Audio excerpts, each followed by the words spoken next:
There's no question we sell a lot of merchandise. Every kid you see's got an ICP t-shirt on. They got ICP panties on, ICP G-strings on, ICP bras and underwear and thongs, and ICP moon boots. I don't see no money off the merchandise. I see everybody sporting the merchandise. What the fuck's my money for? This is the bottom line. You buy an ICP shirt, right? The club takes a cut of their money, right? Slice a little bit off the cheese. The management takes a cut of the money, right? Slice a little bit off the cheese. The record company takes their cut, right? Slice a little bit off the cheese. The fucking $2.50 an hour t-shirt guy takes a cut, right? Slice a little bit off the cheese. Haynes gets a cut. Slice, slice, slice. And by the time we get the cut, we owe $2.58 on every t-shirt sold. Don't buy this shit. I'm going broke.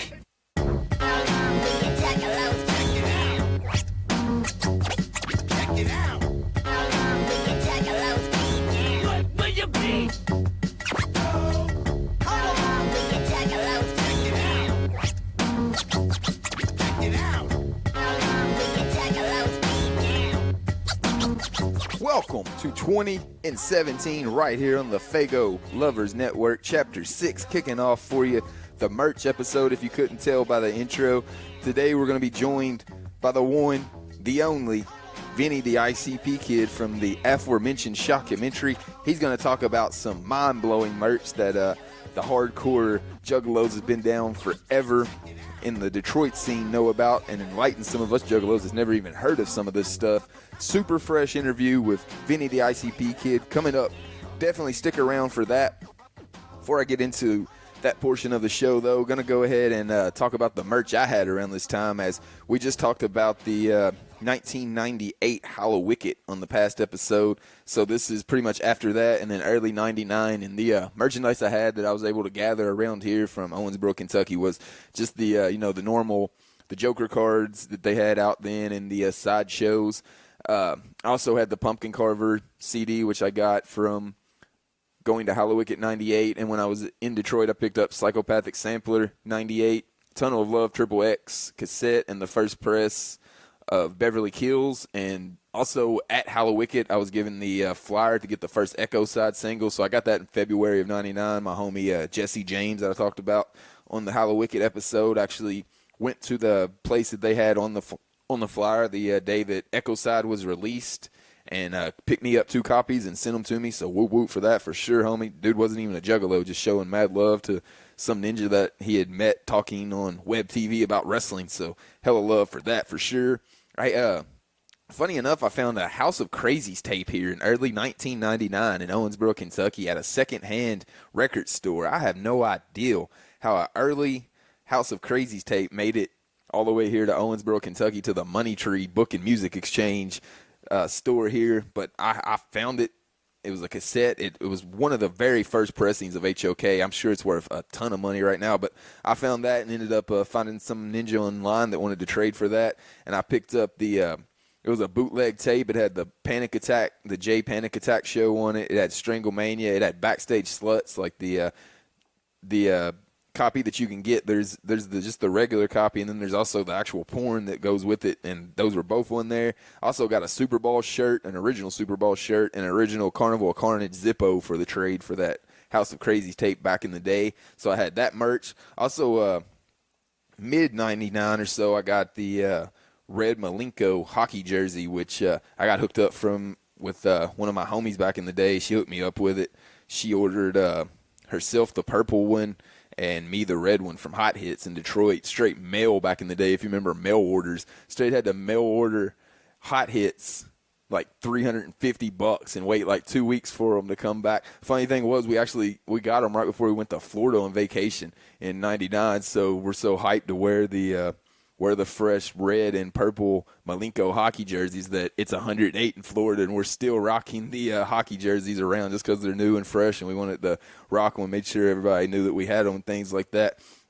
That pretty much wraps up the merch I had, other than just the normal everyday stuff that pretty much every juggalo had that they could find in their local disc jockey or Waxworks or FYE or things like that at the time. So what we're going to do now is go ahead and get into the interview with Vinnie the Icp Kid. I'm here right here on 20 and 17 with the one and only, the OG Juggalo from Shockumentary, Mr. Vinnie the ICP Kid. Vinnie, what's going on, man? Not too much, brother. Pleasure. Thank you very much for reaching out. I've checked into your first couple episodes, and your shit is tight. So, I know that you reached out in regards to like merchandising and freshness and merch. Yeah, I appreciate you getting back to me. And, yeah, absolutely, brother. Anytime somebody hits me up and as long as somebody, whether it be vouches for or says great things, but I was already picking up on what you were laying down with your first couple episodes, and of course I went over to the good old guy Scotty D, both a great mutual homie of ours, and he said that straight up, you were the real deal, and you had some freshness going on. So even my girl pointed out, to check out some episodes that you've already done, and I think your shit is really dope. Keep doing what you do. That's awesome, man. Coming from a kid that was literally taught about ICP by you on Shockumentary, that's a huge compliment from you, so I really appreciate that. Absolutely, brother. Well, thank you very much. That's a compliment in itself, And just homies and fucking juggalos. Whoop, whoop. And what I've been doing on the show is what I did is start at the 1997 spot whenever a lot of us juggalos was introduced to ICP through Shockumentary, and that's why it's called 20 and 17. Sure. And I've ran it all the way down to the point now we're at the merch episode, so it's the perfect episode for you. I think you're the reason a lot of people collected merch. I know the reason I went to Detroit the first time is because I seen all the fresh merch on Shockumentary. I was like, man, I got to go get my hands on that. But you were blowing my mind with some of the just rare, super one-of-a-kind stuff that you were talking about whenever we were talking on the phone the other night. Just lay down some knowledge for some ninjas that's never heard of stuff like that. Like you were talking about the Ringmaster jersey from the first Hall of Wicked. I'd never even heard of that. So my mind was blown already from that. All right. Well, that's the coolness as far as like things that I had nothing to do with, but that others like went out there and grasped and let's say some raw footage and video from the 94 Hall of Wicked performance at the Majestic. Like, that's so fucking epic that, like, Violent J is sporting, what I would consider a one-of-one, a prototype to the whole thought process of, like, the mega merchandising and or fresh flavor with all the fucking jerseys of every facet, hoodies, T-shirts beyond belief, and on and on and on. Absolutely. He's sporting this dope fucking Ringmaster jersey. And if anybody knows the fucking whereabouts, I mean, from top to bottom, believe me, I've asked everybody there is to basically ask that's realistic and within reachable bounds. That's just absolutely gone, man. And, like, it's like a rare artifact off the Titanic, but this truthfully is unsinkable shit. You know what I mean? I don't mean to throw a Titanic with anything sadness. The truth is that I look at it like that serious. Oh, absolutely. It's huge, brother. It's a piece of Juggalo history. Artifacts, absolutely. Artifacts that are like a one-of-one caper, or anything that's a prototype, or anything that's a thought before a thought, or a handwritten, or, like a true artifact, brother. Like, that's where it's at. And it's so cool that so many have different unique pieces or things that I may have, or, and we'll just go ahead and this came up a few times at this most recent gathering of the Juggalos. Motherfuckers, with all respect intended, I have every item. I still got all my flavors, and that's something that is just like near and dear, and who knows what happens from here on out in any one of our treasure hunting or seeking or things that do exist or did exist or were made. That's the coolest thing in the world about these guys, is that there are so many aspects of Psychopathic Records and so many different pieces that have been created. Like, that's how serious I take it. Like, to me, when I saw not too long ago, Jump Steady, let's say, shredding just some, paperwork. Okay, who knows what the fuck was on it? Yeah. Probably nothing epic, but watching material that has, like, stationery with a hatchet on it being shred was like, wow, the Indiana Jones curator inside of me was just like, boy, you know what I mean? Exactly, you don't ever want to like, you don't ever want to lose the freshness as far as like, that's what's so cool about all these years. You always want to let your mind wander and like think about like that anything's possible. The carnival is only what we make of it. That's been clearly stated for many moons and many years. Who knows what was on those paperwork? So I mean, for the rest of my life, as silly as that may sound, you don't ever want to like lose that interest of like how fresh things really are, in my opinion. And when you come across something that's like a one-of-one T-shirt, okay, these do exist. Like, it's so neat that I've had so many wonderful conversations with those that take it extremely serious, and it means the world to them to have the artifacts. And there are thousands, brother, you know what I mean? Thousands of us that really have like an epic treasure chest or a closet or a room or a basement or a warehouse. You know what I mean? A museum at this point for some of you. Absolutely. And it's funny that you touch on that. That's been a dream of mine. You know what I'm saying? And that goes back to, let's say, 1997. The first time that, thank goodness, only a few months prior to technically 1997, September 12th of 96, when I was so fucking fortunate and lucky to be able to have mutual homies that tied the fucking allowed and provided the opportunity when the situation arose to where like, okay, we're going to go ahead at this point and document how like this is epic. And it was the evolution and the beginning of a subculture, like the last subculture, brother. Me and my first cousin, all right, and it's so wild. It's just too personal to like bring up how he's involved. But he's a mad juggalo since like literally we were children, and even though we didn't understand what we were at the point, I mean, the word juggalo didn't even exist, let's be honest, until some of us, like years into being huge fans of the ICP. Like, that's the evolution. That's the, and whether it was merchandising or souvenirs or one-of-ones or handwritten, fucking flavor or, printed, breaking your ass to promote yourself, different relics and artifacts that exist that are in my possession or in others' possession that, have been able to hold on to these things. It's so huge that, like, it's funny you say the word museum. And I do get long-winded, but that's a dream. And in 1997, I looked at my father and I said, Dad, I can definitely provide a fucking alternate universe to, like, Hitsville, USA here in Motown. And if you're not hip to, like, what Hitsville is or, like, Motown Records, it's this small record company that, like, made a lot of heart and soul bump out of Detroit. And, like, they have, a place you can go and see where, like, all the legends did their thing, right? And, like, a lot of the, like, material that they did or, like, some of the equipment that they used or, like, all that. So I always thought it would be dope to do, like, a pop-up or, like, an exhibit or, like, and other curators and true historians and ninjas upon ninjas. Not saying that there's many. There's only a couple, actually, and I'm fortunate enough to say that they're in my phone book, and they're fucking homies.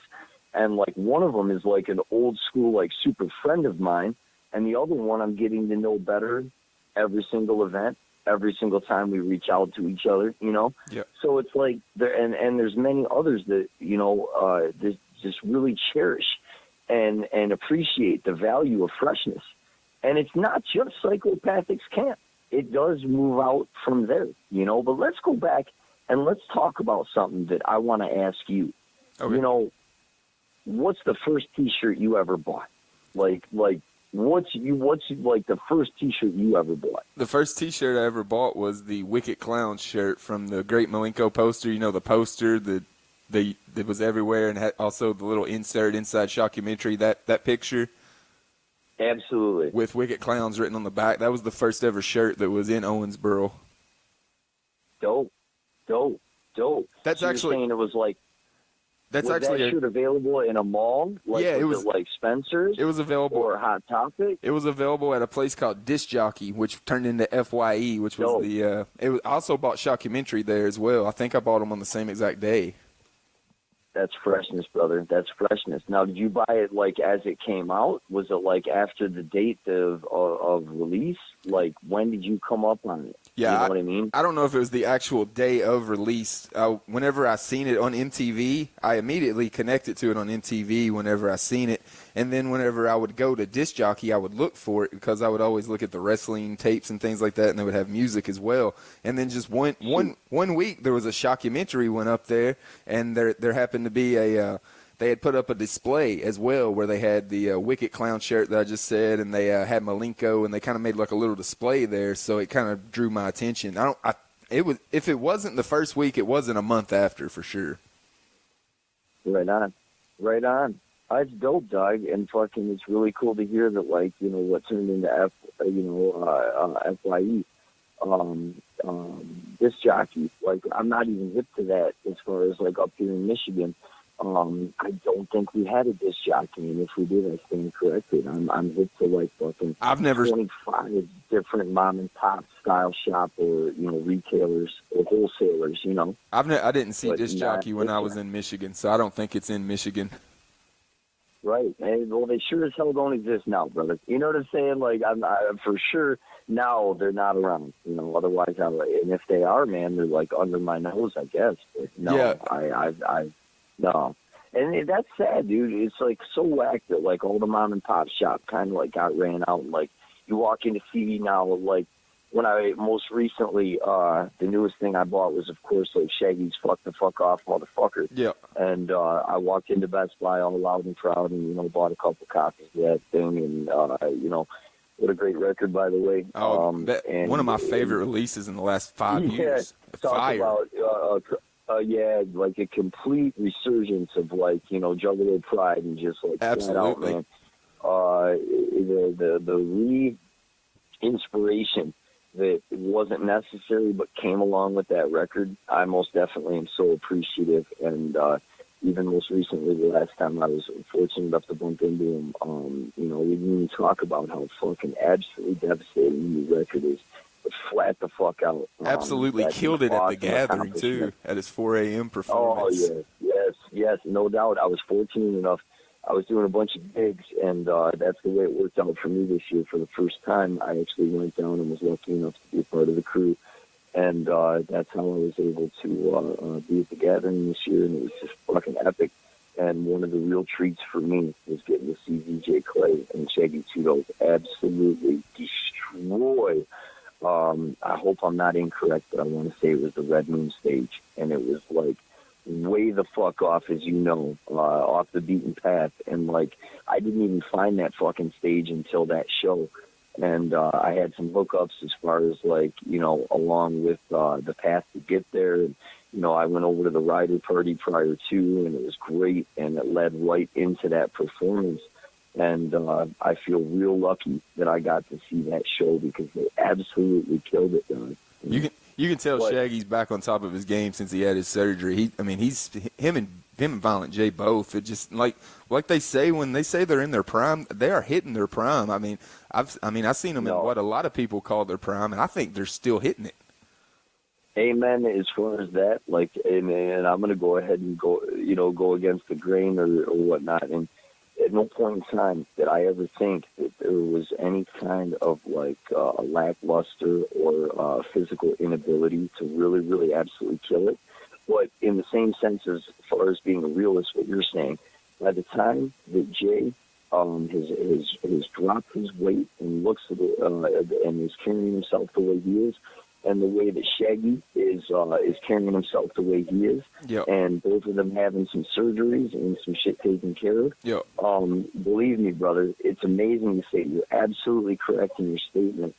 When I see these guys out there performing at this caliber, they are in such hype, like killing it performance in such a quality level. I'm blown away that they did the Ringmaster better than they did when the Ringmaster was out. They did the Riddle Box better than when the Riddle Box was out. They did Malinko, in my opinion, back in Columbus and Juggalo Day, like fucking epically on the level of what they did back in the day. I can't fucking wait to see how hardcore they screw it on this motherfucking up-and-coming Malinko tour, dog. Like you said, the masters of their craft, that's a fucking understatement, even coming from their own mouths. They are fucking absolutely on point, have the most hypest crew behind them. Their production is at an all-time high. They take it so serious fucking nightly. It's ridiculous. And I'm proud to say that, like, everything that you feel, that I feel, and everyone else listening to this shit feels is real. And it's impressive. It's bottom line jaw-dropping to see these guys be able to go and do the shit that they once did better than when they originally did it. Yep, exactly. And that's epic, dog, you know? So I'm all about it, you know what I mean? So let's talk about this. But let's say this Shaggy, for example. First of all, did you see the shirt he was wearing while he was fucking ripping, like, part of the merch freshness? Did you see the shirt he was wearing during his performance? Yeah, the fist with the shine to it. Killing it. Yeah, I mean, absolutely killing it, dog. Yeah, that was sweet. Starstruck, like, freshness, killing it. And Clay is rocking, like, when I saw him up for this show, he's wearing this, like, blazing red fireman red shirt with, like, the Diamond 17, and, like, you know, his wife's rocking the same look. Like, now Shaggy's sporting this fucking fresh flavor. Even with the fucking tats done with the color on the hands and the fucking diamonds blowing the fuck out. Outstanding. I mean, that's, like, killing it. You know what I mean? So, like, shit like that, I know if I would buy it and I would have that shit in my fucking closet, there's a whole bunch of other ninjas that would fucking buy that shit. Oh, absolutely. So I'm talking about, like, when we're talking about next level merch, you know what I mean? Like, those, like, concepts that they come up with that are killing it, even if it's something I can't have because I just can't, you know, come up with them ends right now or justify it. Some other lucky, you know, ninja is out there sporting that shit, and I'm fucking so happy and proud. Where if I saw him wearing it and it's a shirt or a design that I couldn't afford or have or justify or just be lucky enough to acquire, let me take a picture with you while you're sporting your freshness. You know what I'm saying? Yeah, like, show them love. So that way, you know, absolutely. So. I mean, there's a lot behind me right now, man. Like, there's a lot of positivity. I'm coming off of, like, a great, like, personal conversation, and now we get to school this, and I'm just still, like, I swear to you, brother, I feel like the luckiest kid in the world on many levels. And to be having this conversation, for you to be as hospitable and fresh and cool to be able to talk to, it's dope. But, like, how about as far as merch, the Shaggy 2 blue shirt, let's say, with, like, the modernized fuck the fuck off, if you will. Did you happen to see that brand new piece that was available at the Gathering exclusive? I haven't seen that one yet. Oh, brother. It's like, I'll actually send you a picture of it. I had to cop one for myself. It's like a royal blue, and it's like Shaggy, but like nowadays, with like the I don't really want to call it a fisherman hat, but like it's like that hookup. Yeah. But it's like the old school flavor of him with fuck off on the back. Nice. You know? So it's like the video really, that he's wearing in the video. Yeah. Nice. Yeah. Absolutely. Did they have they started putting those shirts out that he wore in the video? Because I want one of them bad boys. The old school Insane Clown Posse, just written old school like an 80s shirt. I would rock that one. I would actually consider that a 70s shirt player. Not to, like, correct you, but, like, in my opinion, I would consider that, like, a 70s, like, ringer, like, late 70s, early 80s, I guess. Yeah, I'm with you. Yeah. Like, break dance, fucking yeah. hook up, you know what I mean? But I would call that, like, a ringer tee, and, like, no, that is not available. And that's not, you know, like, something I would personally sport as fresh as it is. But I would most definitely like to have one of those in, like, autograph format up on the wall, you know what I'm saying? Oh, like yeah. a dope-ass, like, you know, flavor shot of the video, whatnot, and, like, all these things are possible, man. So, like, you know, it's just cool to know that's not available. But if it ever becomes available, that's how I'm going to buy mine. You know what I mean? And I even made mention as far as how devastating, you know, over to the guys that the belt buckle. how about that pseudo belt buckle he's sporting, dog? Like, I think there's probably at least another 100 of us that would, like, definitely like to have that in our own personal collection, even if you don't sport it. Oh, you know what I'm easily. saying? Yeah, I've got tons of stuff I don't sport that I just keep in my collection. Yeah, I'm looking for, like, that big-ass fresh belt buckle that's, like, the traditional old school 94 Shaggy Tudo grabbing the nutsack, fucking giving the big fuck off, classic. I'd love to have that on a belt buckle, like a little extra bona fide and large, just to be a dick. You know, it doesn't have to be like the size of a pro wrestling title. You know Exactly. what I mean? But like, I would love to have that kind of freshness. You know? Yeah, that would be and dope. like, even with all this ideas and like, believe me, when I say, brother, I've got like a 3,000 square foot house full of Kinko paperwork of ideas that I've manifested over like the last 25 years, that I really think that's when my mind started heading into like being down with the clown, like officially. But honest to goodness, there's so many out there that are doing their thing, and like there's always going to be like that certain line that, like, you know, what I was very impressed with per se as examples at this most recent gathering, and I've been kind of hip to them for a little while, but I'd never picked anything up. And it's the Wicked Dream Creation campaign, okay? It seems to be like a humble-ass chick with a dude, and they seem to be making all this freshness, like direct inspirations of, like, the carnival or the Joker's cards. Yeah. You know what I'm saying? Yeah. But these cats aren't crossing the line, right? And not saying that, like, anything I ever speak on, brother, this is just Vinnie, Vinnie Monaster's, like, opinion, you know, or, like, my beliefs or my thoughts. And, like, these cats cranked out some super fresh flavor, and I picked something up, man, that was, like, you know, it was from a girl, but it was, like, it's a butterfly, which means a lot to me. Yeah. Not just through the concept of the dedication of the butterfly. But with me, brother, the butterfly comes before ever hearing the clowns. So that was also something that, like, I've never really spoke on, but, like, the butterfly because of my pops, and the butterfly because of my mom, and then the butterfly because of ICP, like, means the world to me. So I picked up this fucking magnet, and it's like, or a pin. It's actually a pin, and it's a butterfly with, like, the Riddle Box influence. But it's like, it's not, it would be a complete insult to use the word bite. It's an inspiration, you know? And I was so happy to see these cats that I've looked at through online at the gathering and, like, selling their shit, you know what I mean? Yeah. And I was able to, like, support some new freshness. And I love that, like, Tom Wood and, just how incredibly lucky all of us are to have this guy who's not only as, like, down to earth as could possibly be and as unbelievably talented as he is. Tom Wood, his, like, flavor that he brings to the table is on a whole different planet. And we are so lucky to have somebody like that. And that's what I'm talking about. Like, that's somebody who legitimately, who gives a shit if he came to them or they came to him? You know what I mean? All I know is he's working hand in hand, delivering, like, nuclear fucking freshness, and that's where I'm coming from.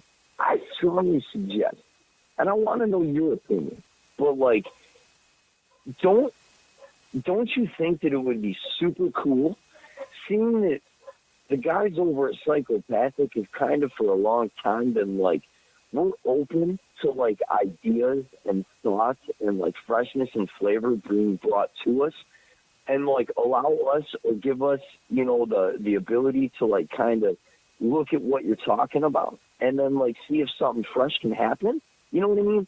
Like, I would love to see all the shit that I've, like, since DCG Con had my jaw on the ground over, meaning, like, unique items, what I would consider, like, merchandise or freshness or whatever. And it's, like, stuff where I was sitting there second-guessing myself, brother, being like, did that become available? And, like, I was, like, sleeping on it? Like, holy shit, what the fuck are you wearing right now? Like, where'd you get that? Like, I'm walking around, like, just, like, whoa, you know? I was mind-fucked, dog. Did you come up for the BCG Con? No, I didn't get to make it to that one. Oh, brother, I strongly suggest, and I don't ever want to be persuasive or twist anybody's arm, but if you get the opportunity next year, if there is one, if that can happen, you know what I mean? Like some real salt happened in the sense of Gibraltar Trade Center being the most perfect, epic place for this kind of flavor to go down for the Dark Carnival Games. It's done. Like this Sunday is its last day. August 27th, that place is done. And that it is what it is. So hopefully there is a second Dark Carnival Games, and I strongly suggest you get there, man. Yeah, I watched a lot of videos that Fago Lovers and other places put up. It reminded me a lot of the first gathering. It kind of seemed like it had the feel of the first gathering back in Novi to me. Sure. You know, I agree with you in many, many aspects, but in a whole different aspect. Imagine if, like, and I assume now by you saying this, you were at the first gathering in 2000? Yeah, I made it to that one. Awesome, brother, awesome. Did you take the Greyhound like you were talking about with other shit? No, me and my girl at the time drove up from Fort Branch, Indiana, so it wasn't too bad. I was actually starting out in, like, central Indiana, so just drove up from there. Dope. Well, I think about the Gathering 2000 fucking all the time, brother. I think about the Gathering 2000 for the last fucking 18 years, probably at least 4 or 5 times a month. And the reason why is because that was like a real, like, different experience, and like it had a lot of highs and a couple lows. So with that being said, I think about that gathering quite often. But what you're talking about, yes, there are many things that were reminiscent to it. But when I say, brother, I can't hype it up enough. It was the greatest experience you could ever anticipate for something of that that realm. You know, it was out of this world, fantastic, unbelievable. I think from Go ahead. Go ahead, brother. I think from the reception that the games are getting, I seen a lot of ninjas at the gathering looking for.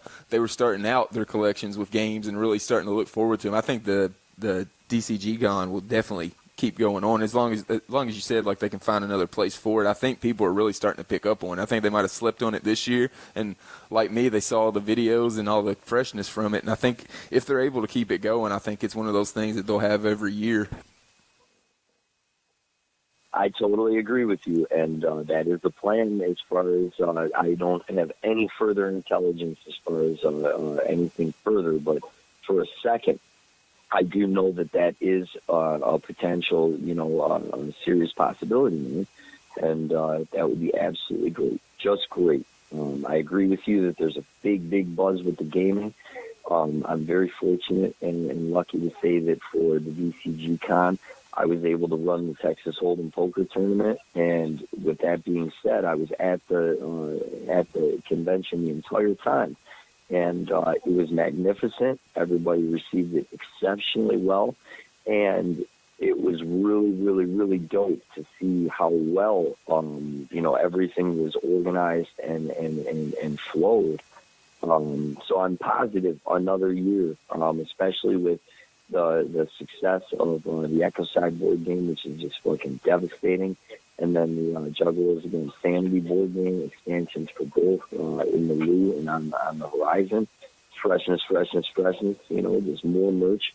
And even with that being said, like, I totally love how certain individuals took it upon themselves to, like, reach out and make, like, unofficial cards that were, like, inspired, and they're, like, themselves, Juggalos all across made a bunch of cards that are, like, inspired on their own tip or their own, like, karma points and all the freshness that goes along with the game. Yeah. But that's something that I thought was, like, so fucking dope. Oh, yeah. Just so cool.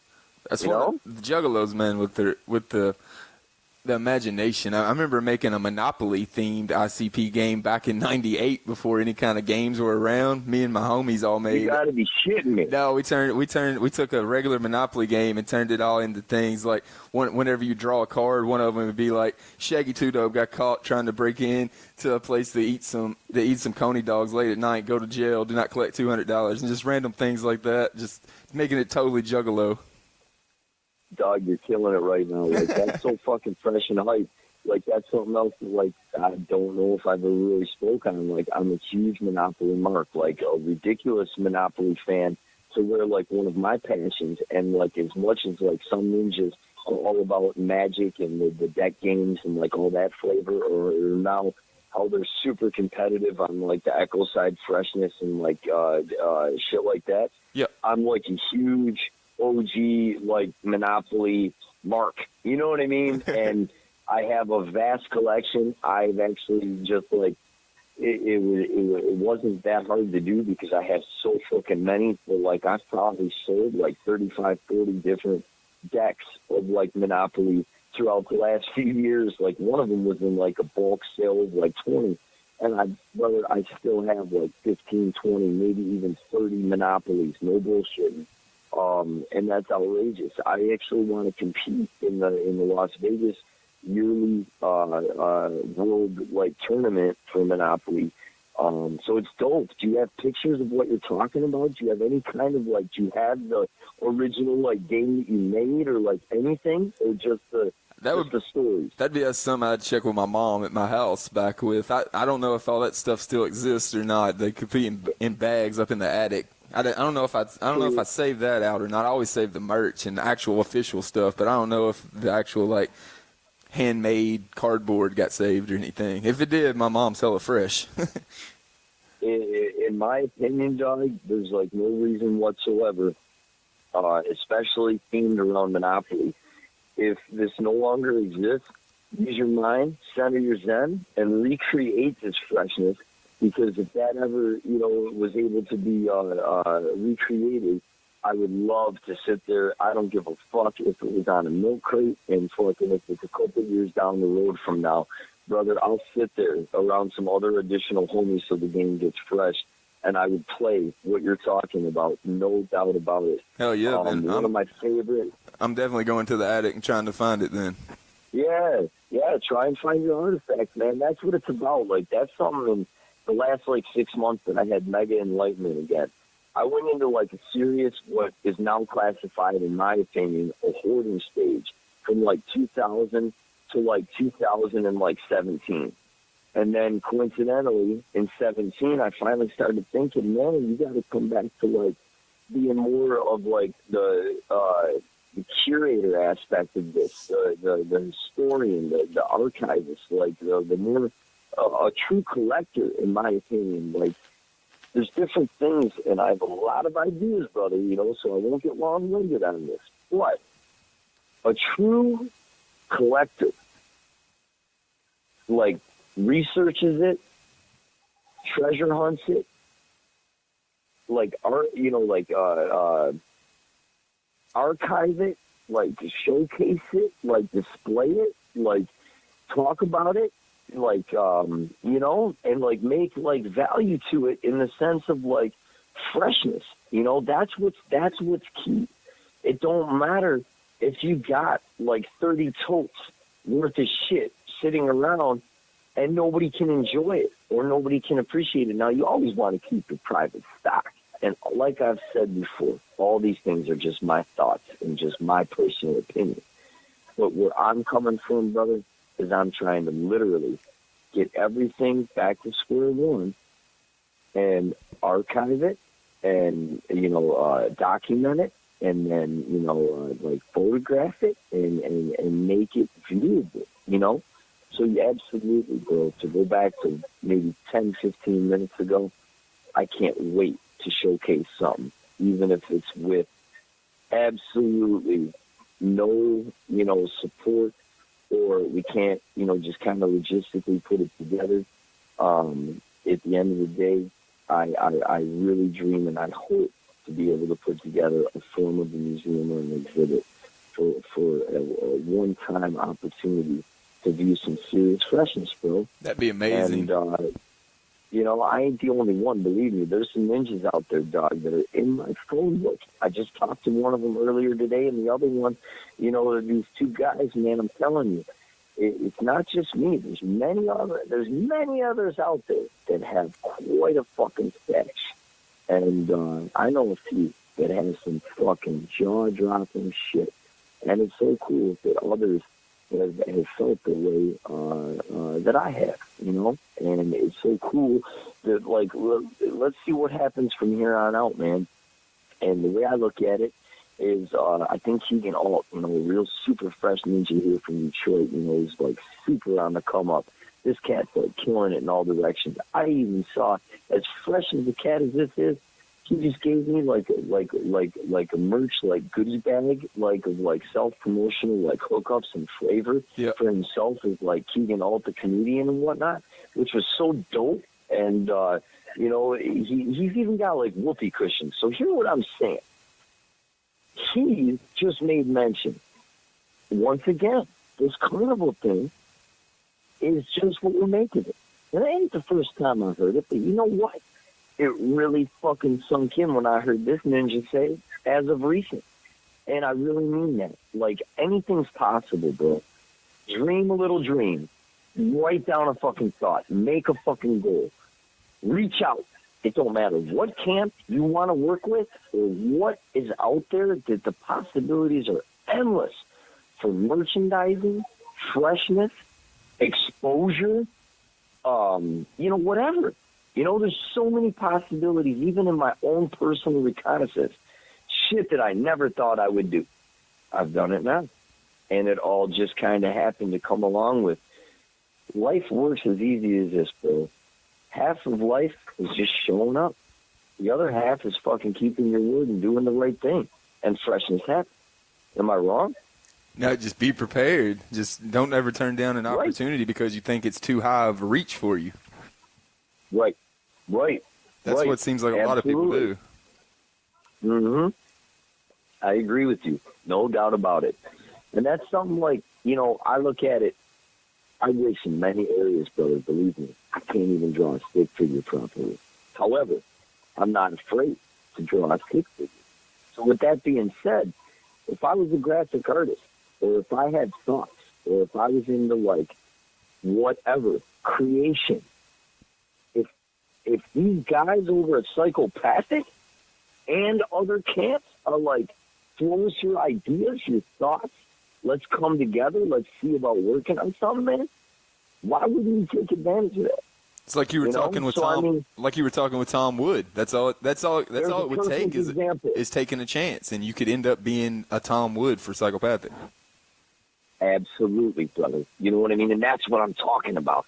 What I'm talking about are, like, you know, it's just my opinion, but, like, we got to be careful as far as, like, you know, don't get me wrong. There's all kinds of shit, like I was talking about, jaw-dropping, like, clothing and merchandising, hat pins, patches, stickers, you know, all of this shit. Like, obviously, like, they've said it since the beginning. If it's art, it's art. Obviously, that's, like, completely... If it's handmade, golden.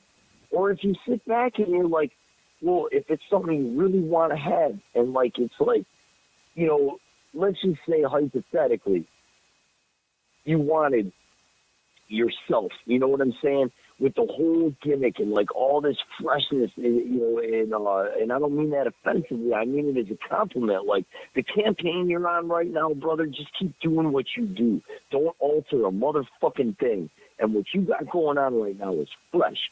So if you wanted to, like, have, like, a button-down shirt of, like, all those dope-ass, like, I don't even know what you call them, but you've got them on the, where you click to watch the episode, the backdrop or whatever it is. Oh, yeah, the chapter pictures.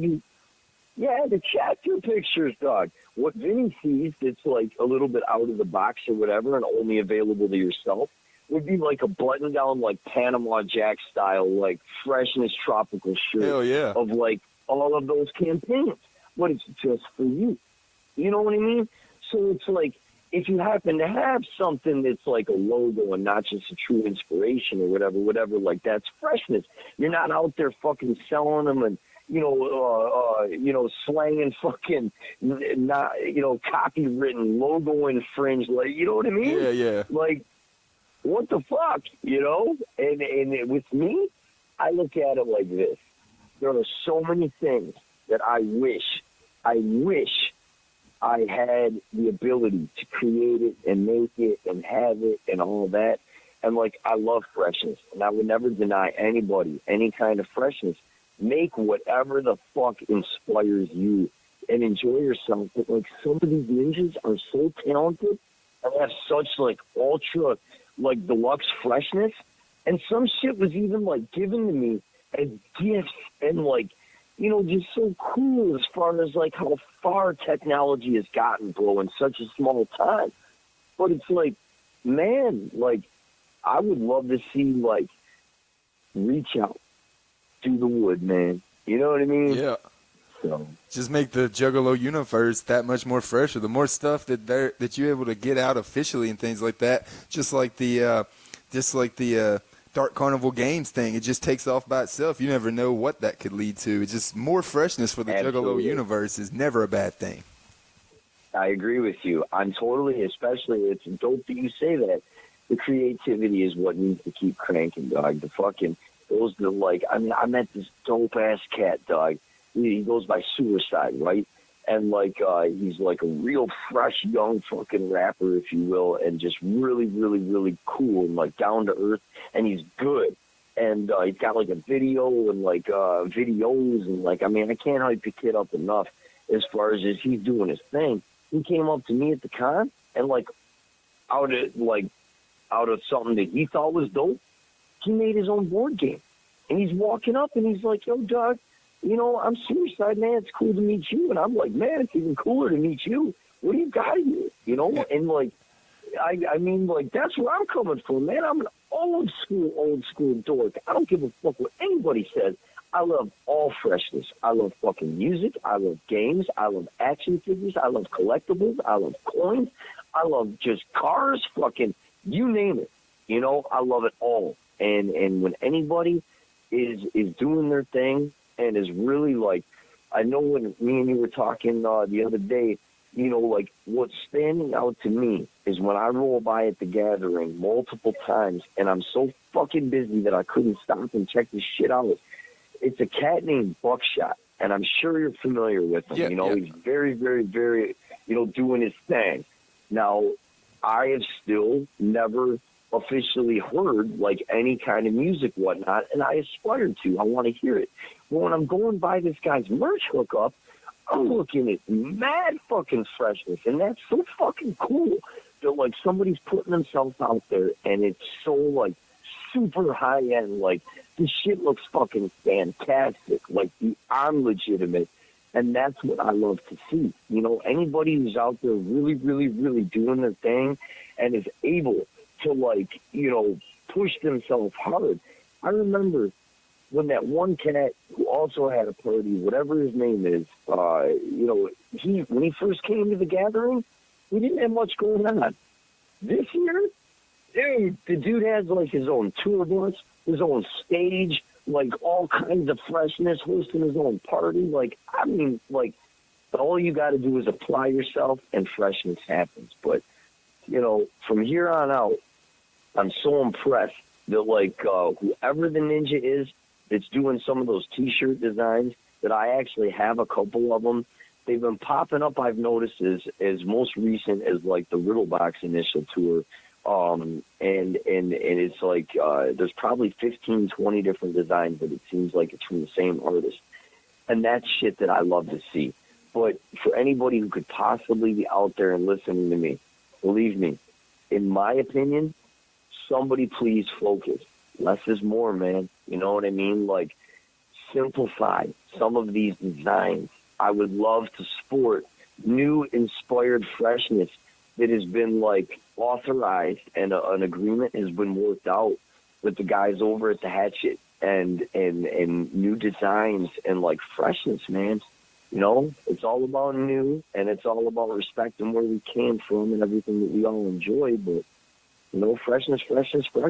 Exactly, and like the new shirts that have come out recently on Hatchet Gear, I know Violent J said that they get a lot of those ideals from fans that actually send them in. So that's they're asking fans to send things in. So about. They're open-minded. So definitely, if you have any kind of skill, like you said, the guy that made his own game. I mean, they're even looking. They're trying to grow Dark Carnival gaming as well. So gaming ninjas. If you're making hat pins are huge right now. If Psychopathic had some kind of hookup where they could produce hat pins, that's the next thing to having I don't know if you big in wrestling right now and even shaving clubs and things like that, the monthly thing where they send people things monthly that they sign up for. If they could have a hat pin ninja to where they could put out a fresh hat pin every month, then you're talking about where you can start getting a once a month Psychopathic delivery service. That would be super fresh.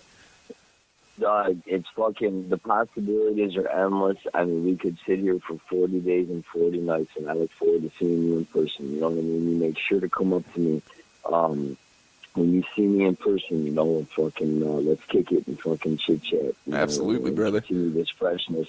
But that's like where the jaw-dropping this began.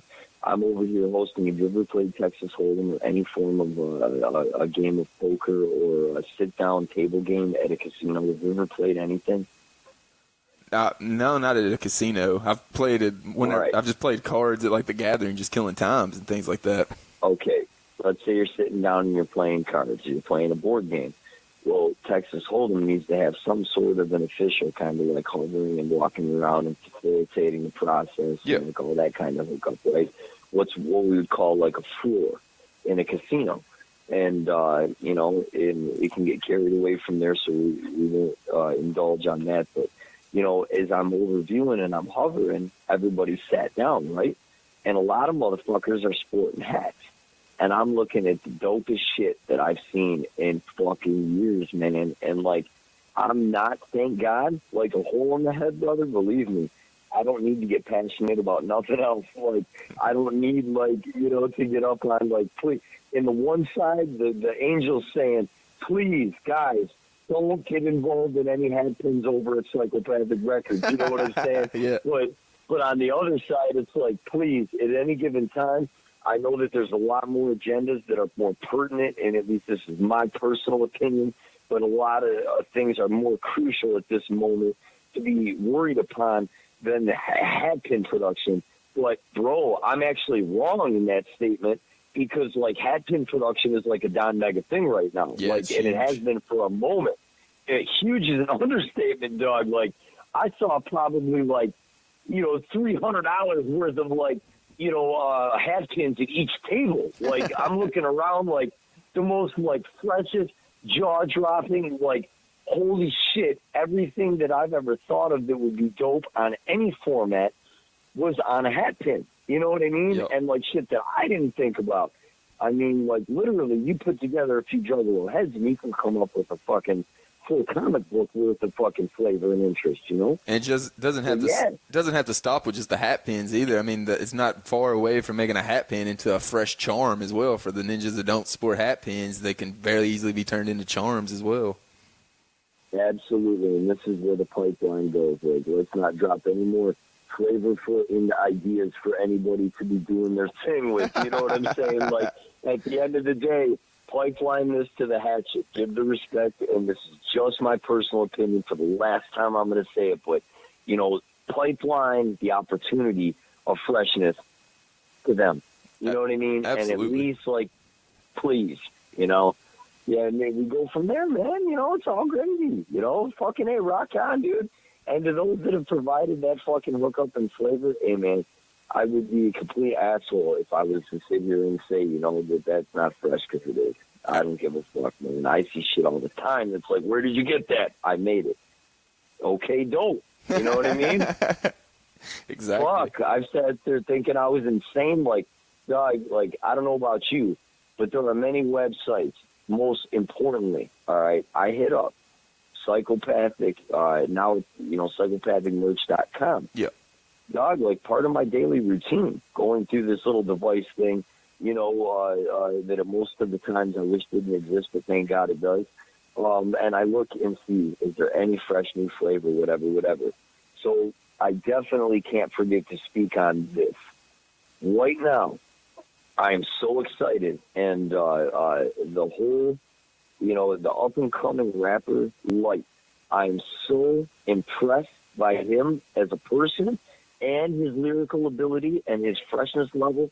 That cat is killing it on all levels, and I am very proud and very, very, very, very, very serious when I say I'm all about Light, dog. That cat is absolutely the shit. His merchandise is the shit. His fucking CD is the shit. I own all three of them, and I'm excited, and I'm happy and fortunate enough to be able to say that I was able to justify $25 to be able to fucking gather all three of those babies. And, I've been top to bottom with that whole record, man, and it's fantastic. I've yet to hear a bad verse or a bad song from Light. I'm really looking forward to him. It seems like the Juggalos are picking up really quick on him, too. It usually takes a while. It seems like a lot of Juggalos are figuring them out quick. All I'm saying is this, man, and this is coming from my heart.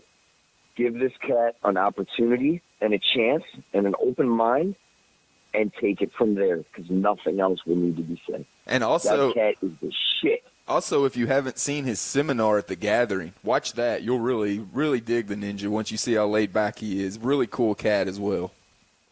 I couldn't agree with you more, man. I had the raw opportunity of fucking just being able to talk with him and fucking, be able to stand there, and that ninja is, honest to goodness, the most realest juggalo, the most dopest cat. Like, everything that you would want out of an artist or a performer or a juggalo, he's the total package, man. And I'm not bullshitting. I couldn't agree more. And his merchandise is off the chain. So I'm happy to hear that, man. That's fucking dope, dog. That's fucking dope. We can most definitely kick game, if you will. We happen to have quite a few things in common and see eye to eye. Are you coming in for this epic COC show on Saturday? No, I couldn't afford that right now. I understand completely, dog, and that really bums me out, and I understand, though. I mean, I really, really do. I've got to be flat out honest with you. I actually was lucky enough, the day that they announced that this show was going down, and they first said it was going to be $300 a year ago, when it was first even kind of speculated about. It was going to be approximately $300, nothing set in stone. The second these cats announced that they were doing this show, I took $100 bill, and I went to Greektown Casino, and I won my ticket plus a few bucks at that poker table. Dark Carnival magic right there. Absolutely, and I'm happy to hear you say that, because that's exactly 100% what I was going on. I had an agenda, I had an objective, I had a goal, I knew exactly the money that I wanted to sit down with and the amount of money I wanted to walk with. And motherfuckers looked at me like, not only 50%, you son of a bitch, you're leaving with our money. The other 50% was like, damn, how the fuck you gonna leave when you're on fire like you are?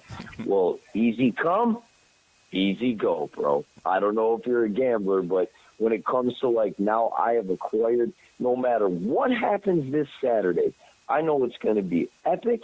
I can't believe it's going down. This is something that's been a dream of any motherfucking ninja. I don't care. New school, old school, doesn't matter when you came along, all that shit. I can't be more appreciative and thankful of enough. Most recently, even in Shaggy's record, it's like, man, it don't matter. If you're down, you're down. Fuck who came first, whenever you fall into accordance. Don't matter who you are, what you bring to the table. If you truly are down, it don't matter. And in my opinion, man, like, all we have is, like, super freshness to look forward to. And with this particular show being able to be available to us, bro, I wish to goodness you were going to be there, but somehow, some way, someone will figure out a way to captivate some imagery, to have some flavor, so that you can sit back and really appreciate and enjoy what's taking place. Oh, absolutely. Got to give a shout out to Scotty D for usually doing that for most juggalos that can't make events. He's always hooking us up. I couldn't agree more. Many events I have been able to appreciate, whether it be Scotty D himself or anybody from the Fago Lovers camp. I'm so appreciative of anything that I visualized because of those cats. And anybody else that schools it too, you know? And while we're on that topic, have you ever seen any video footage? I know earlier on YouTube, 92 and 93, I believe, footage was released not too long ago that really blew a lot of juggalos' minds that they never thought they'd see. Have you ever seen any footage that's floating around that most people have never seen that you think will ever see the daylight? Well, that's a little bit personal, wouldn't you say, my friend?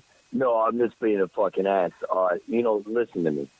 Those particular two shows, okay, even in my standpoint, meaning I came around a hell of a long fucking time ago, and I completely have the flyer and the relevance of the St. Andrews performance, okay? Yeah. And just to make sure that we're always speaking about the same show, you are talking about when Greasy was with, Shaggy Two Dope and Violent J. Yeah. And Violent J makes a decision to,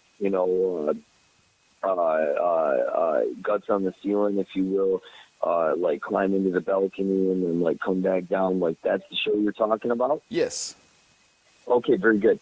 What's fucked up is, a super homie of mine that I don't like the name drop. So yeah, no names needed. No names.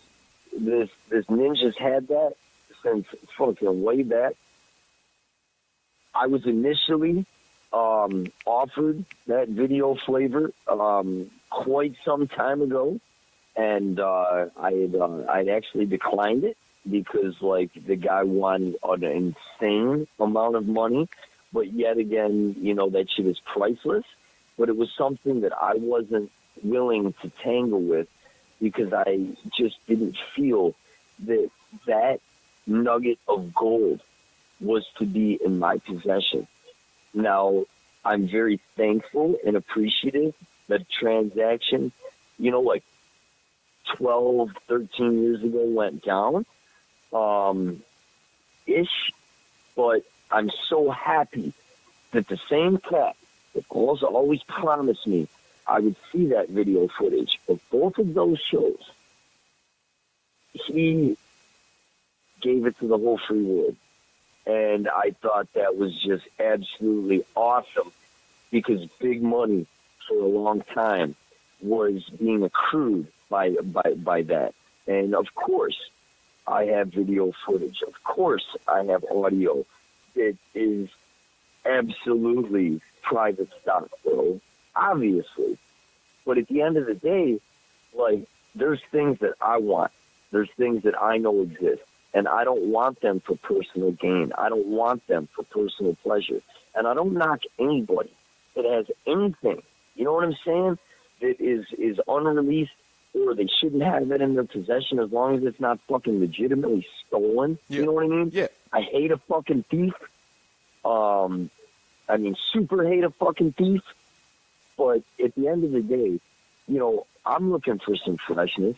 There's going to be some shit up on, Vinnie the Icp Kid, not to pop that shit, but I'm just being real with you. You can edit that shit right the fuck out. I've got a wish list that are coming, dog. I just haven't finished them yet, but they'll be up before 17 is out. Awesome. Because after that shit got popped out, I was like, fuck it. I know this shit exists. You know this shit exists, dog? There's so many fucking artifacts. There's hundreds and hundreds of items that people don't even think about.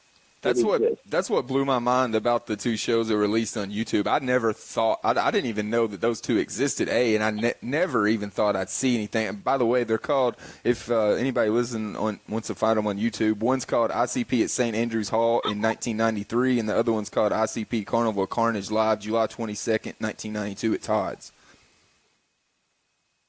Dopeness, dog. Dopeness. On some other tip. And I don't want to get extremely long-winded, of course. Off the record, I would love to sit here and chat with you fucking many times over. And in the future, God willing, we'll have many more opportunities. Absolutely. But, if we kick back all the way, rewind time like a motherfucker, right? Yeah. And we're not going to get too involved with it, but let's talk about, the 93, what I would acquire, or the 1993 Carnival of Carnage Insanity or Sanity catalog, okay? Yep. In there, they make mention of an item. Let's just talk about like Beverly Kills on vinyl. Dog, I'm going to be the first one to sit here and tell you, there is absolutely, up until J Webb's motherfucking, magic and the approval from Psychopathic Records to have that bitch produced, which is one of the fattest fucking pieces of fucking freshness I've ever fucking been able to acquire. I'm so happy with the way that product turned out. It is absolutely devastating. I've actually been able to listen to it, and it sounds absolutely dynamic and just fresher than fuck. The graphics on the exterior of the cover are outstanding, spot on. The actual record itself is absolutely devastating. It's Brandon and Brenda, from 50187, if you will. It's outstanding. And, where it's notified in the catalog from way back when, man, there was this never produced. You know what I mean? But it's available now. How fresh is that? Yeah, that's like it's like a time machine. Let's talk about, and God bless this time machine. We going way the fuck back in the day or so, bro. And I've been fortunate enough, I was just out in Tennessee with my girl, and we happened to stop at an official Zoltar machine. Do you know what a Zoltar machine is? That thing from Big, the movie with Tom Hanks? Down in the South. Yeah, so I was able to turn the crank on that bitch, and I was able to put my little fucking coin in there. And believe me, I made a wish. And we ain't going to talk about that wish right now. We may talk about that wish in case it comes true. But believe me, that wish that I made on that night, it was exclusive to the Carnival of Carnage, August 26th, at the Elk Club in Southwest Detroit, adjacent from the Clark Park, where it all began. That's the crazy. And I can't wait to go back, Doug. I can't wait. I was so fresh not too long ago. I was standing out in front of that venue for the first time. I ain't been on Vernier in a minute in that sector. And it's so cleaned up, and it's so, friendly, and it's so just dope. They even have rentable bicycles in Detroit. Hear what I'm saying.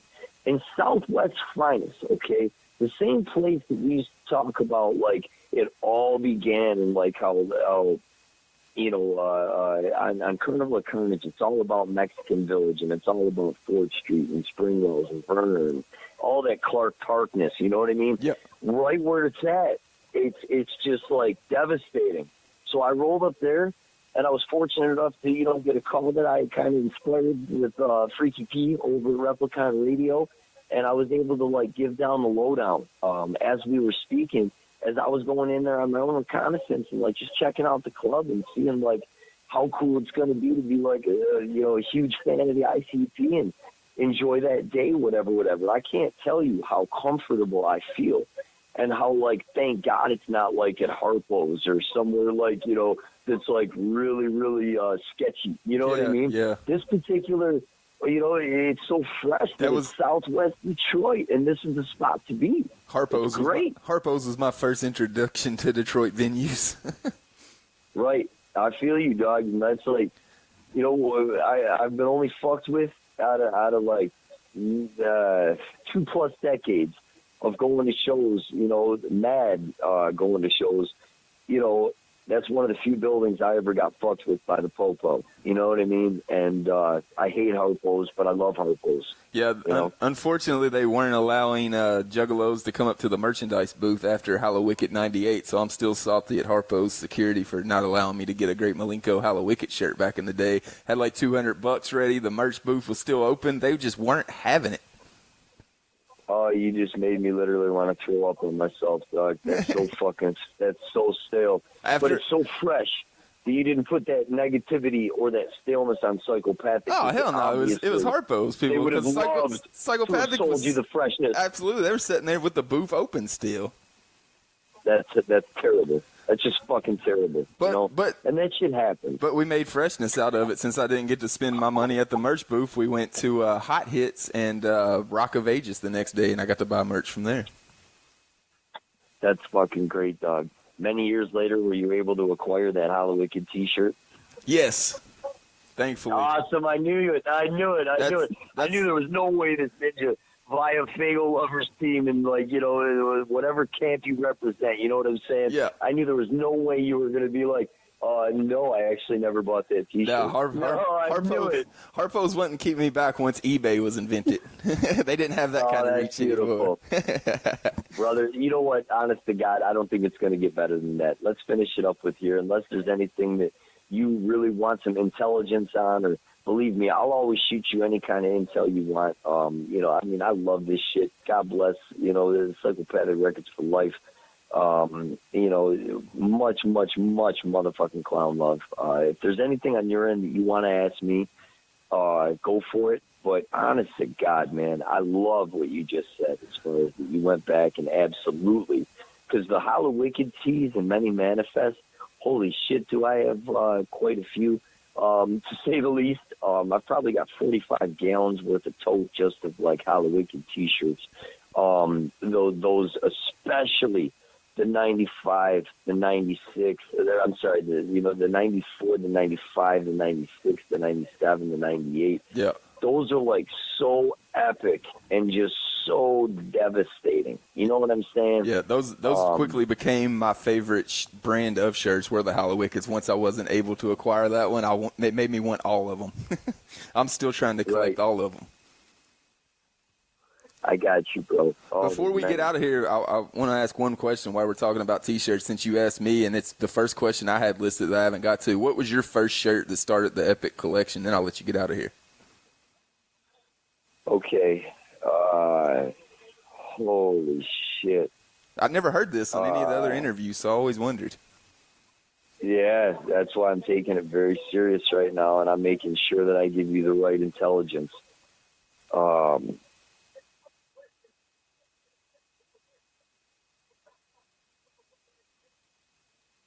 The very, very, very first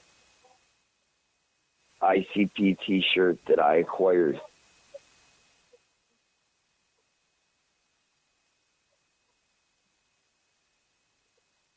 was either the red or the blue traditional Carnival of Carnage. Nice. I can't remember, and I'm very pissed off right now because I own both of them, and I don't know which one of those Fruity Looms, the sweet Fruit Looms, you know what I mean, which one, but it's either the red or the blue traditional Carnival of Carnage, if you will.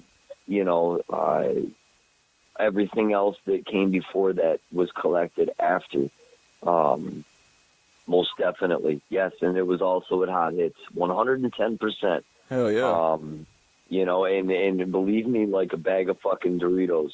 As soon as I bought one, oh boy, you know what I'm saying? Yep. It was left and motherfucking right, and only up until, you know, like let's say buying my house in 07, dog. Like, you know, that was what like slowed my merch roll to where even though I still acquire a bunch of fucking merchandise, you know, for me it has to be absolutely epic. But yeah, that was definitely that was my first T-shirt. Was either the blue or the red. I can't remember which. You know, 'cause I was so super geeked when finally I was able to, you know, Sue got in a white and then Sue got in a black and then I had all four and then I started collecting the, you know, please find me Insanity, please find me an Insanity. You know, that it just took off from there. You know what I mean? Oh, yeah. You know, it's just craziness. But the last thing I'm going to leave you with is a shout out to my brother Roscoe. Some shit just ain't changed. This cat is Super Ninja from Fago Lover. Brother Roscoe's the shit. You know, I want to say that if I was ever on a deserted island, my friend, I would have 3 CDs. And what would I bring with me? Well, of course, this has never changed. I would bring the Carnival of Carnage. Number 2, as of right now, like flat the fuck out, I would have to bring that motherfucking light because I'm serious. I really believe in this cat, and I think he's the shit. So I would bring that motherfucking light. Nice. And third, it's just the cheesiest cop-out, but it's honest to God's truth. I would make the most epic, like, all the music that's ever inspired me or the shit that makes me think of family members or whatever the case is, I would make one of those burnt CDs. There's many fucking files on there that they would let me. Absolutely. And that's it. But freshness forever, brother. You know, much calm love, and I look forward to seeing you in person. You know, you take care of yourself, and anything I can ever do, just get at me. You too, man. From a kid that was inspired by a shockumentary that I told you on the phone the other day what it meant to me. I won't go into it again on the show, but you know that. So I just want to say I appreciate you taking the time to talk to me, and I honestly consider you one of the influences that I found the Dark Carnival, so I'm forever grateful to you, brother. Well, my man, that's a huge compliment. I thank you very much. And as of September 1st, motherfucker, let's do it all over again. 20 years later, here comes the great Malinko up all of our asses. And motherfucking there's coffee books and fucking freshness and the repop of the shockumentary and all that freshness coming right back at us again. You know? And that's from my heart, man. So much clown love, brother. All right, dog. You keep doing what you do, dog. Stay up, all right? Absolutely. You too, man. Much clown love. Peace.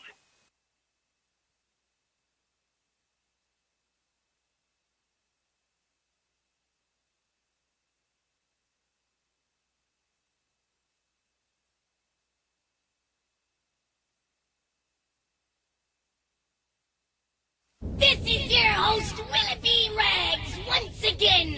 I hope you enjoyed your ride on the terror wheel, but it isn't over just yet. We have one more for you. We got some bonus flavor for you ninjas that stuck around to hear. Vinny, you hit me up and said you had some super fresh bonus flavor you had to drop, so I've been excited for the past 48 hours. Let me know what you're thinking, brother. All right. Listen here, man. Always remember, it's 2017 and it's freshness forever. So here's the gimmick. And, I got to be honest. It's such a pleasure and honor to have had you reached out and be able to take advantage of this absolute fucking great opportunity. So bonus flavor, here we go. Oh, my goodness. All right. We're underwater. Well, it's absolute catastrophic, out of nowhere, even here in Detroit. As of yesterday, immediately again, we have our freeways flooded out and we have like 4 or 5 feet of water, but that ain't nothing in comparison to what's going on over in Houston, Texas right now. And flat out, that's where, in my opinion, the whole super flavor of Fago Lovers Heaven kicked off, and thank goodness for Scotty D and his campaign and all of his loyal associates. Fago Lovers for life, brother. Absolutely. And with that being said, that's the state that ninja's from. Just like here in Michigan, I know that damn well if I had a hurricane, which ain't going to happen up here in Michigan, come swooping in, Scotty D would be the first one to stand up and say something needs to be done. Oh, absolutely. So here's the hookup. I've had a couple different things, charity organizations, donations, giveaways, random acts of freshness, dog. I have opened my heart as much as I possibly could. One day after the Ringmaster show, it was epic as beyond belief here in Detroit, Michigan at Harpo's. I lost one of the greatest people in my entire world. His name was Matthew DeGrice. I called him Matt Deasy for Sheezy. And this ninja went all the way back to Carnival of Carnage as far as being down with the clown. And this cat, at 37 years old, he left us. I went to my father for understanding, and I went to none other than Jump Steady for understanding. And those two ninjas were able to give me enough intelligence and questions answered without asking and all kinds of shit that I can't even possibly sum up right now. So I've had a couple items that it was unfortunate how a few different situations that are complete genuine and financial fundraising and charitable ideas that the Scrub Care Unit and Vinnie Monaster, a.k.a. Vinnie the Icp Kid, came up with. And in a few different areas, we fell flat on our face. But you know what? Due to experience and due to repetition and practice and trial by error, we are about to unleash some unbelievable goodness. And I don't give a damn, brother, if it raises literally $1. It's like a lemonade stand like you wouldn't believe. So with all that being said, I reached out to a ninja yesterday saying, man, why don't you come talk to me before you leave this city of Detroit? the suburbs that I came from, and you go back home where you came from, and I've got maybe something that, like, you could help me out with. And this ninja came to me with open arms and said, Vinny, what do you got to talk about? And I said, dude, I got, like, this item here. And it happened to be for the PlayStation 2, the initial Kevin Gill super extravagant hookup from PlayStation and you know, other companies that picked up on it. I'm talking about the Backyard Wrestling game. Yeah. The original computer hookup with, you know, all kinds of flavor and freshness. And it has our homies, the Insane Clown Posse, and everybody else, you know, just fresh as fuck. And on the cover of this, like, promo hookup, when I was, like, working at the restaurants and working at the mall and, like, having all these gigs and, like, doing all kinds of mad work and, like, freshness belief, you know, I walked by the video game shop at the time, and I'm like, wow, man, they've got this whole window display. Whenever that game came out, I've got so much on my mind I can't even think about a year when it dropped. All I know is now my fucking homie Kevin Gill was behind all this shit. And I just got to meet that ninja as of the Gathering 17, man. You know, like technically Gathering 18, but in 2017 for the first time in person. We've been on multiple Juggalo shows, all kinds of freshness. And this ninja brought forth that video game. That cat is so cool, it ain't even funny, but I'm getting long-winded. So here it is. That video game had a promo box of like 2 different variations that I know of. One of them came like the same size as the normal video game, and it has the Rude Boy, the Southwest Hardcore Legend, iconic, backyard, like literally, like, I mean, almost damn near like you could call him the sandbox homie of the clowns, you know what I mean? Absolutely. Like the original Southwest player, the Rude Boy, is embossed on that cover. That wasn't like on the legitimate cover that the game was sold, but on the promo Epic version, which I was fortunately able to slip to Jump Steady, who slips it to the Rude Boy and has it in his lifelong collection, you know? And he was so happy to have this. I figured the hell with it. I'm going to slap this baby to this cat and see if I can raise some funds for this hurricane shit. And it's also got Madman Pondo, like, busting a fluorescent tube over Rudy's head. And, like, he's got the fat ass, like, gold charm around his neck. And just so hella dope. I put it forth to this ninja, and he's like, Jimmy, I don't even know what it's worth. Like, what do I do? And I'm like, dog, you know, like, $50 bill will get you in. I remember that, like, clear as day. Like, literally, I mean, like, 30 different ways of the clown spending $50 bill. We can talk about $50 bill as far as, like, that was salary back in the day. That'll get you in, like, $50. You know about it. I know about it. You know what I mean? Oh, so yeah. he looked at me and said, you know, Vinny, it's like $49.99 suggested retail price on this plus a penny. $50, no problem. But since it's for charity and you ain't trying to run no telethon because you're just some cat like everybody else, man, you're just a fan, dude. You're just a fucking, you know, a fan that loves these guys like the rest of us. At the end of the day, he says, you know what? Let me give you a $100 bill, dog. And he gives me this $100 bill till tomorrow. I get to go to the bank, facilitate the funds, send it to PayPal to give to the charity, whether it goes Red Cross, water. You know, I don't give a shit where it goes. You know what I mean? The whole point of trying to do something right is now, like, facilitated because of this ninja. So I looked at him and I'm like, well, you know what? Because you get that fucking bonus flavor, here comes a throw-in. You get a 1996 Prom Night Massacre official fucking stage prop out of Mike Clark's collection. It doesn't have anything to do with ICP or anybody else, you know, that you're familiar with. But you know what? This record came from Detroit, and it came out of Mike Clark's fucking milk crates that was on the stage where the Nerdies were hooked up and the fucking Sunshine Boys, and the most epic, like, theatrical performance the Clowns ever put on. So I just picked you up on some game, and look at this shit. It's still got Fago stickers and stickiness and all kinds of fucking, maybe even scratch and sniff, dog. You know what I mean? You're going to get some fucking flavor out of this catch. Wow. And I've got the exact fuck. Yeah, man. My mind is blown with that right there. Just early day Mikey Clark stuff, man. Mikey Clark, you know, that's a soft spot in my heart right there, man. I officially think he's another member of the Clowns, and just hearing his name, any kind of old school stuff with Mikey Clark, man, my eyes lit up. Absolutely, dog. That's the grand wizard of all as far as the freshness. Absolutely. Like, literally, thank goodness for him. He's the Jedi master of freshness, in my opinion. Absolutely. When it comes to, thank goodness for Mike E. motherfucking Clark. Hallelujah.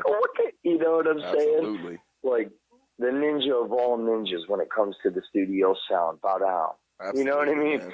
So anyways, listen, it's not like it has like Mike Clark flavor on it, or it's not like it has like anything that would be relevant, but whatever this record came from, all right, it has like Detroit, and like it's fresh, and I'm like literally able to like, I've got the identical one, dog, that I took out of this milk crate. You know what I'm saying? And Yeah. like only a few of us were like smart enough to take a couple of these samplings. You know what I mean? Oh, yeah, yeah. Because even back then, you know, you ain't really a thief, dog. You don't go to trying to take like a fucking banner, for God's sakes, or some of their stage props are of like epic proportion. Like they spend thousands of dollars creating, or shit that's like supposed to go in the rock and roll Hall of Fame when they finally get inducted. You know what I mean? Like don't exhibits be a and gatherings. fucking sour piece of shit.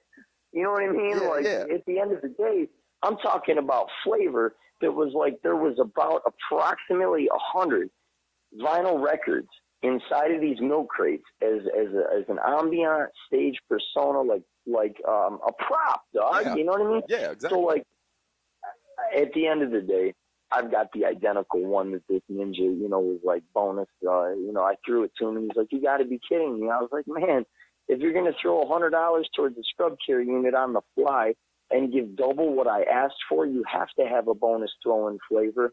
And let's keep helping and see what else can come up." You know what I mean? Man, Because us juggalos, That's fresh. I don't man. care if you came around yesterday, or I don't care if you're a day one ninja.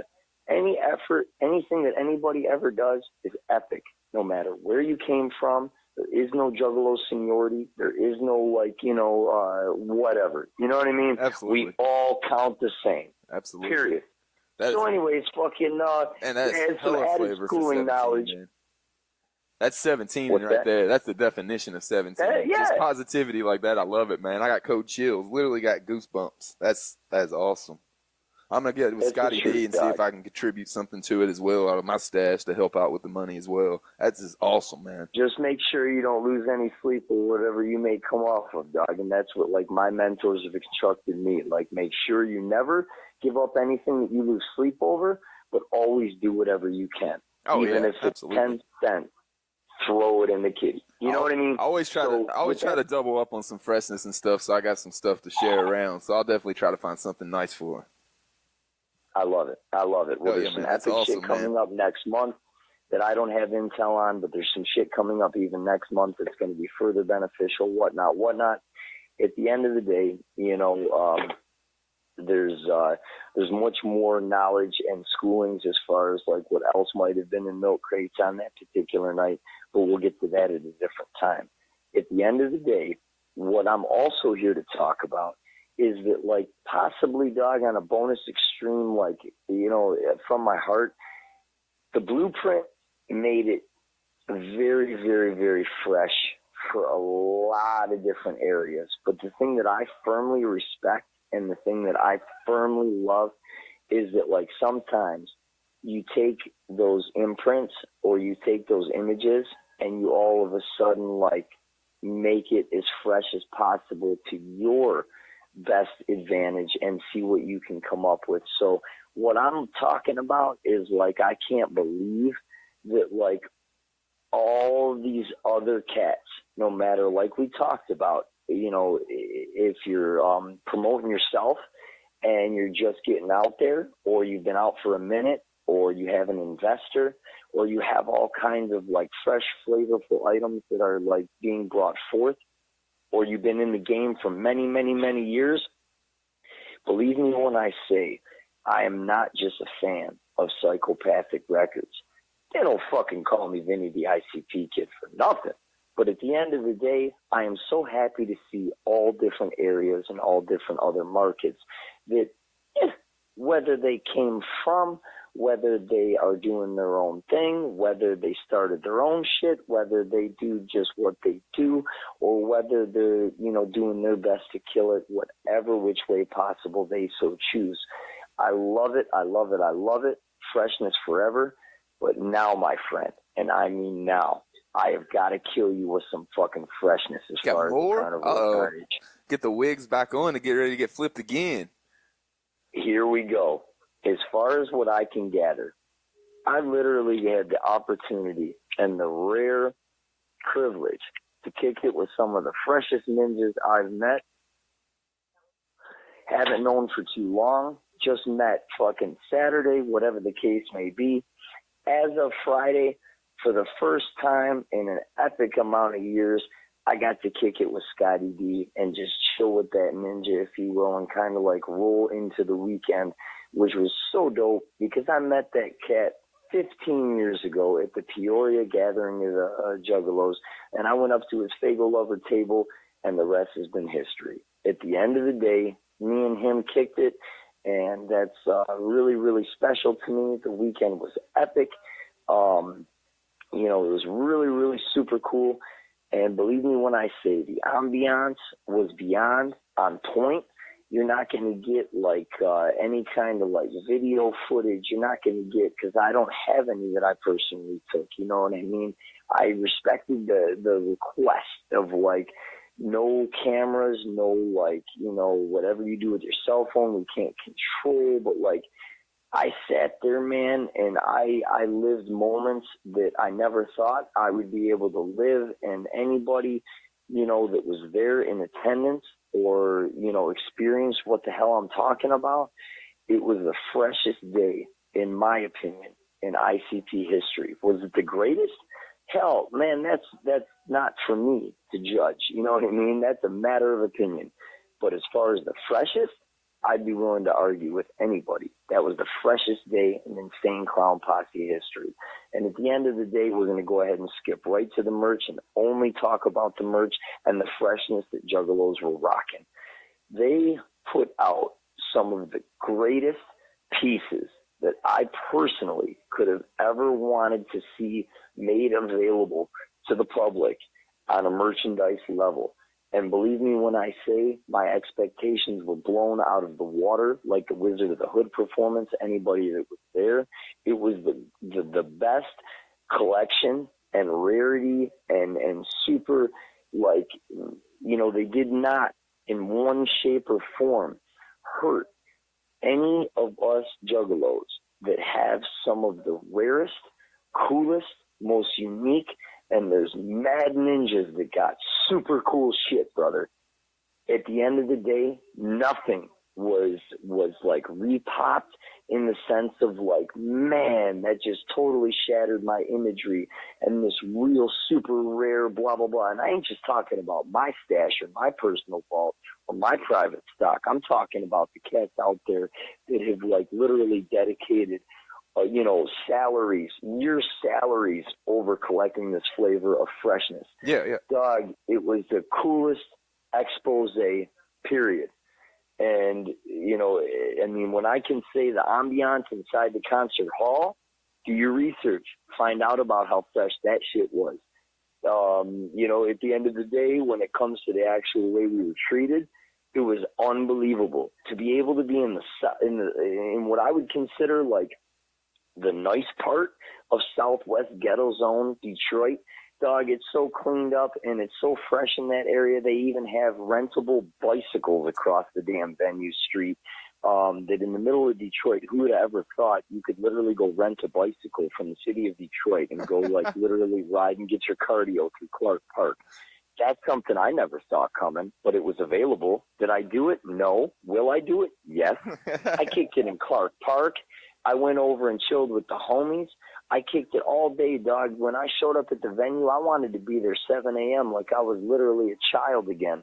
And that's an inside joke between me and some of my super homies of like, you know, my dad fiddle farting around, like being like, Dad, it's 7 a.m. We got to roll out. And him being like, brother, it's 7 a.m. You don't need to be in the fucking, you know, middle of Detroit.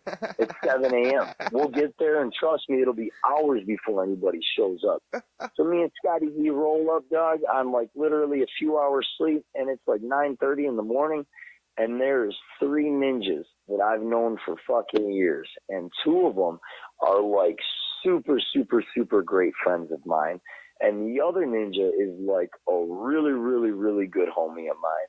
You know, when you roll up on that and you're in the middle of Southwest and you've been down with the clown since you were a child, and like you look up and you see it's the Carnival of Carnage sign on the Fresh L Club, and you had just come down here for the first time and checked out the whole venue prior to the show weeks ahead of time and canvassed the area and saw how epic this was going to be.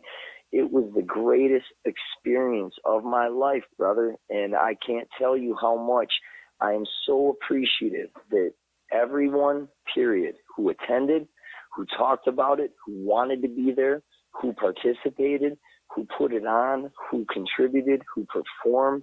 It was the greatest freshness of all time, man. And the last thing I'm going to leave you with is, in case anybody speculated or anybody had any kind of possible questions, the boys rock that shit like I ain't never seen them rock that shit. And the addition of Trey Pound, legendary stand-in for his elder brother, dog, motherfucking believe me. It's Dark Carnival John magic. It's the only way you can sum it up. It's Dark Carnival magic.